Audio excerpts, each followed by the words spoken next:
Pak പട്ടാളത്തെ Chinese പട്ടാളം പഞ്ഞിക്ക് തൊട്ടു. Chinese online മാധ്യമങ്ങളാണ് ഇത് പുറത്തുവിട്ടത്. ചൈനീസ് പാകിസ്ഥാൻ അതിർത്തിയിലാണ് സംഘർഷം അരങ്ങേറിയത്. ഇതോടുകൂടി ചൈനയും പാകിസ്ഥാനും തമ്മിലുള്ള ബന്ധം വിച്ഛേദിച്ച മട്ടിലാണ്. അടുത്ത കാലത്തായി ചൈനയും പാകിസ്ഥാനും തമ്മിൽ നല്ല ബന്ധത്തിലില്ല. ഒരു കാലത്ത് അമേരിക്കയുടെ ഇഷ്ടതോഴനായിരുന്ന പാകിസ്ഥാൻ വീണ്ടും അമേരിക്കയുമായി ബന്ധം സ്ഥാപിച്ചതോടെ ചൈനീസ് പാക് ഇക്കോണമിക് കോറിഡോർ അടച്ചു ചൈന. പാകിസ്ഥാനുമായുള്ള ബന്ധം നിർത്തിയ ചൈന ഇന്ത്യയുമായി ഇപ്പോൾ ഊഷ്മളമായ ബന്ധത്തിലാണ്. ഇന്ത്യയും ചൈനയും തമ്മിലുള്ള ബന്ധം അമേരിക്കയുടെ കണ്ണിലെ കരടായി മാറിയിരിക്കുകയും ചെയ്യുന്നു. അതിനിടെയാണ് പാകിസ്ഥാനിലെ അത്യപൂർവമായ മിനറൽസ് അമേരിക്കയ്ക്ക് നൽകാൻ പാക് ഭരണകൂടം തയ്യാറായത്. ഇതോടെ അമേരിക്കയ്ക്ക് പാകിസ്ഥാനോട് പ്രിയമായി. പണ്ടുള്ളതുപോലെ തന്നെ പാകിസ്ഥാനെ നിർലോഭം സഹായിക്കുന്നു അമേരിക്ക. ചൈനയാകട്ടെ ഇതോടുകൂടി പാകിസ്ഥാനുമായുള്ള ബന്ധം വിച്ഛേദിക്കുകയും ചൈന പാക് ഇക്കണോമിക് കോറിഡോർ പൂർണ്ണമായും അടയ്ക്കുകയും ചെയ്തു. ഇതോടെ ചൈനയും പാകിസ്ഥാനും തമ്മിൽ അകൽച്ചയിലായി. ആ അകൽച്ചയുടെ തീവ്രത വ്യക്തമാക്കുന്നതാണ് പാക് അതിർത്തിയിൽ നടന്ന സംഘർഷം. പാക് അതിർത്തിയിൽ ചൈനീസ് പതാകയേന്തിയ ചൈനീസ് പൗരന്മാരെ പാക് പട്ടാളം മർദ്ദിച്ചു. ഇത് കണ്ട ചൈനീസ് പട്ടാളക്കാർ പാക് പട്ടാളത്തെ അടിച്ച് പഞ്ചറാക്കി വിട്ടു. തുടർന്ന് ഇരുവരും ഉയർന്ന സൈനിക ഉദ്യോഗസ്ഥർ വന്ന് ഇരുവരെയും പിടിച്ചു മാറ്റുകയായിരുന്നു. പാക് സൈനികർക്ക് നല്ല അടി കിട്ടുന്ന ദൃശ്യങ്ങളാണ് ചൈനീസ് സോഷ്യൽ മീഡിയ പുറത്ത് വിട്ടിരിക്കുന്നത്. അതിർത്തിയിൽ ഇതുവരെ ഭായികളായി നിന്ന പാകിസ്ഥാനും ചൈനയുമാണ് കൊമ്പ് കോർത്തിരിക്കുന്നത്.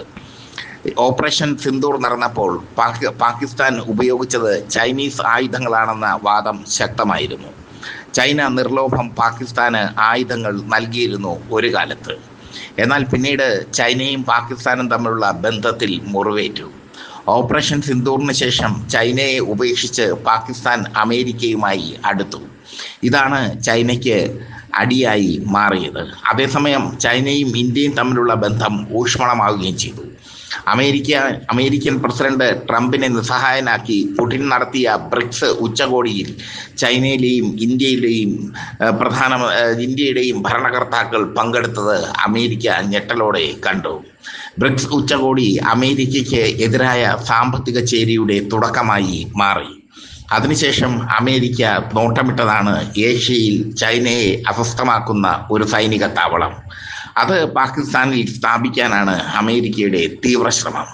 അതിനുവേണ്ടി പാകിസ്ഥാനെ സാമ്പത്തികമായി സഹായിക്കാൻ അമേരിക്ക തയ്യാറാകുന്നു. ഇതാണ് അമേരിക്കയുടെ കുടില തന്ത്രം.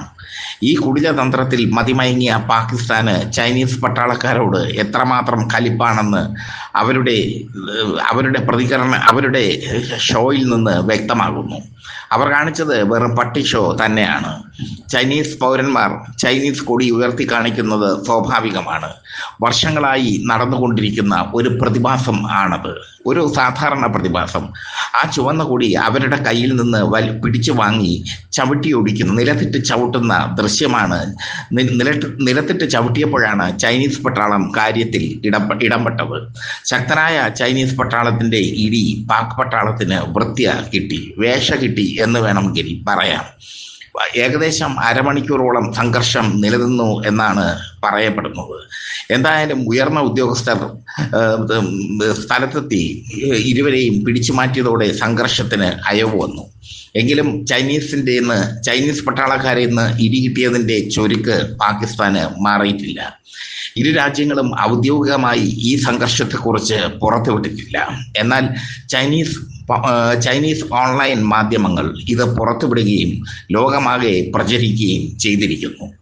ചൈനയും പാകിസ്ഥാനും ഔദ്യോഗികമായി പ്രതികരിച്ചിട്ടില്ലെങ്കിലും പാക് സൈനികർക്ക് വേഷ കിട്ടി എന്നാണ് പാക് സൈനികർ വൃത്തിയായി പണി വാങ്ങി എന്നാണ് ചൈനീസ് ഓൺലൈൻ മാധ്യമങ്ങൾ രേഖപ്പെടുത്തുന്നത്. എന്തായാലും ചൈനയും പാകിസ്ഥാനും അടിച്ചു പിരിഞ്ഞിരിക്കുന്നു.